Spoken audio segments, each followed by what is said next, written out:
नमस्कार प्यारे बच्चों, आशा करता हूँ आप सब अच्छे होंगे। तो चलिए शुरू करते हैं। तो आज हमारे सामने मैथमेटिक्स की वर्कशीट है और वर्कशीट नंबर है 143 यानी कि 143। चलिए देखते हैं आज की वर्कशीट में हमें क्या करना है। कितनी बिल्लियाँ यानी कि कुछ बिल्लियों का नंबर या संख्या हमें पता करनी है। कुछ खेल लग रहा है, चलिए देखते हैं। अंकिता की कुछ बिल्लियाँ एक बॉक्स में खेल रही हैं। जब उसने बिल्लियों को गिनने की कोशिश की तो उसको बिल्लियों के 28 पैर दिखे। यानी कि यहाँ पैर जैसे हम देख रहे हैं, एक बिल्ली के पास 4 पैर होते हैं, तो उसने पैरों की संख्या गिन ली तो उसको पता लगा 28 पैर दिखे। क्या आप बता सकते हैं कि बॉक्स में कितनी बिल्लियां हैं? अब अगर 4 पैर हैं, 4 पैर का मतलब एक बिल्ली होगी। अगर 8 पैर हैं तो 4 का दोगुना होता है 8, तो बिल्ली भी दोगुनी हो जाएंगी 2। और 4 8 और फिर से 4 जोड़ दें तो 12 हो जाएंगी। तो इसका मतलब 3 बिल्लियां हो जाएंगी। तो एक उत्तर तो हम यहाँ पे लिखेंगे 3 बिल्लियां। और साथ ही साथ ये टेबल भी हम पूरी कर लेंगे। जैसे अगर कितने पैर यानी कि 4 पैर हैं, ये पैरों की संख्या है 4 8 12 16 20 24 28, तो उसके हिसाब से कितनी बिल्लियां होनी चाहिए?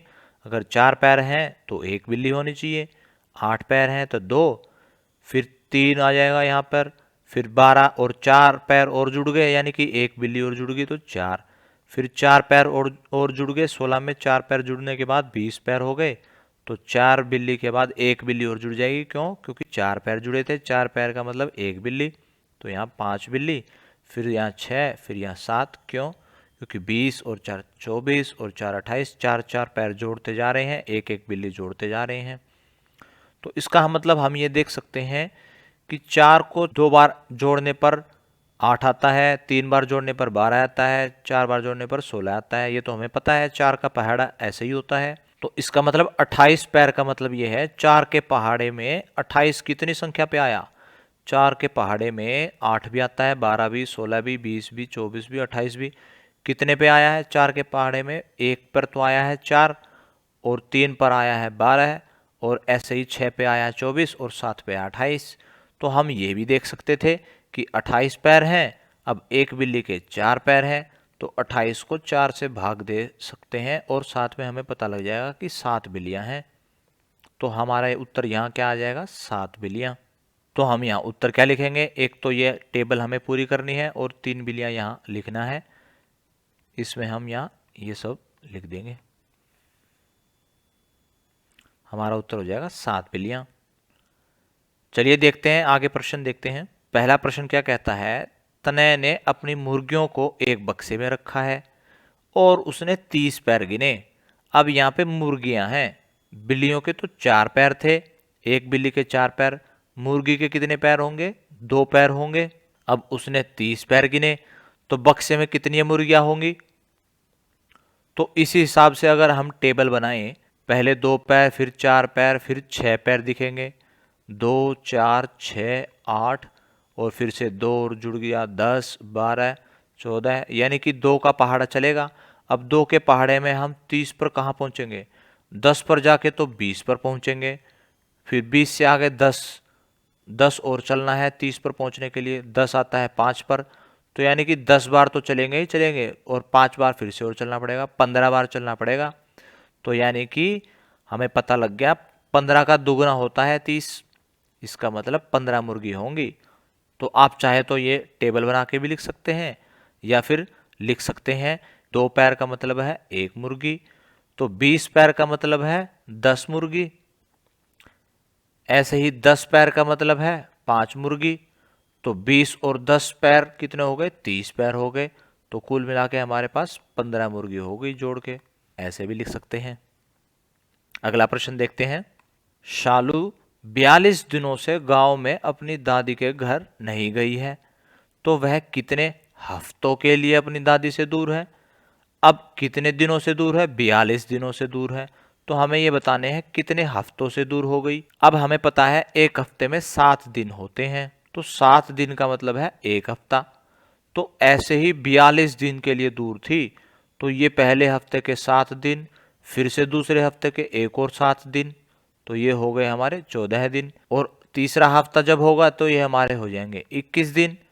ऐसे ही 3 हफ्ते के हमारे पास 21 दिन हो गए हैं। तो हमें तो 42 दिन करना है, यानी कि इसका दोगुना करना है।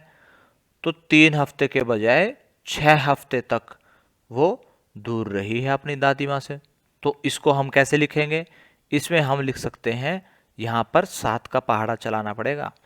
तो हम लिखेंगे 1 हफ्ते का मतलब 7 दिन, 2 हफ्ते का मतलब 14 दिन, और 3 हफ्ते का मतलब 21 दिन, और 4 हफ्ते का मतलब 28 दिन, 5 हफ्ते का मतलब 35 दिन, 6 हफ्ते का मतलब 42 दिन। ये कैसे पता लग रहा है? क्योंकि 7 एक हफ्ते में 7 दिन होते हैं, तो नीचे हफ्ते बढ़ाएंगे हम, ऊपर 7-7 दिन जोड़ते जाएंगे। पहले 7 दिन, फिर 14 दिन, फिर 21 दिन, फिर 28 दिन, फिर 35 दिन, फिर 42 दिन। और हमें तो 42 दिन का बोला है, तो कितने हफ्ते हो गए? 6 हफ्ते हो गए। अगला प्रश्न देखते हैं।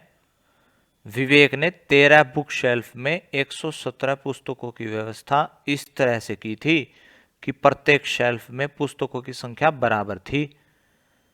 यानी कि जैसे हमने अभी तक प्रश्न किए हैं वैसे ही है, बस यहाँ पर 13 बुक शेल्फ हैं और 117 बुक की व्यवस्था करी गई है। हमें यह बताना है कि प्रत्येक बुक शेल्फ में कितनी किताबें होंगी। तो यहाँ हमें बताया है कि हमारे पास 13 बुक शेल्फ हैं, और अगर 13 बुक शेल्फ हैं सब में बराबर बराबर बांटना है, तो अगर एक बुक शेल्फ में 10 किताबें होती तो 13 बुक शेल्फ में कितनी होती?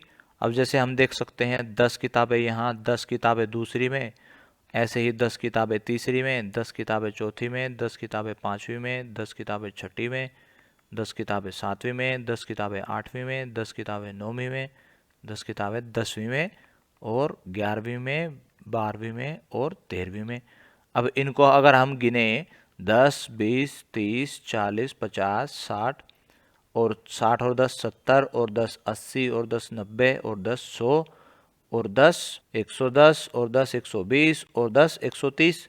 तो ये तो हम ऐसे भी देख सकते थे कि 13 बुक शेल्फ हैं और 13 को 10 बार जोड़ना है, यानी कि 13 को 10 से गुना करना है, तो ये हो जाएगा 130। क्या हमें 130 किताबें रखनी थी? नहीं, हमें तो 117 किताबें रखनी थी। तो इसका मतलब हमने तो ज़्यादा किताबें रख दी। अगर हम एक बुक शेल्फ में 10 किताबें रखते हैं तो हमें तो ये देखना है 13 के पहाड़े में 10 पर तो आ रहा है 130। हमें ये देखना है 13 को कितनी बार जोड़ें, यानी कि हर बुक शेल्फ में कितनी किताबें रखें कि इनको जोड़ने पर, लगातार जोड़ने पर, तो 13 बार जोड़ेंगे।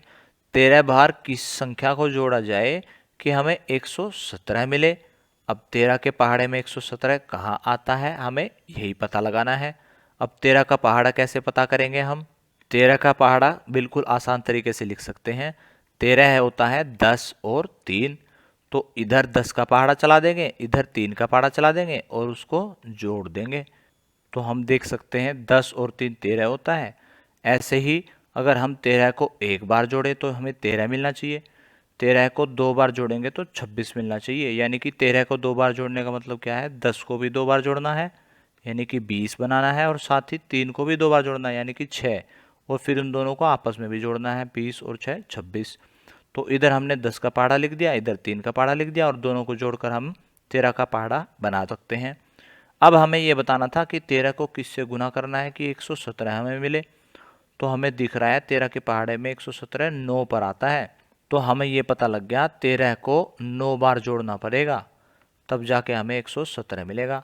अगर हमारे पास 13 बुक शेल्फ हैं तो सब में 9 किताबें रखनी पड़ेंगी, तब जाके 9 को 13 बार जोड़ने पर, यानी कि 9 को 13 से गुना करने पर 117 किताबें रखी जाएंगी। तो इसका उत्तर क्या हो सकता है? 117 को भाग करेंगे हम 13 से, हमारा जवाब आएगा 9।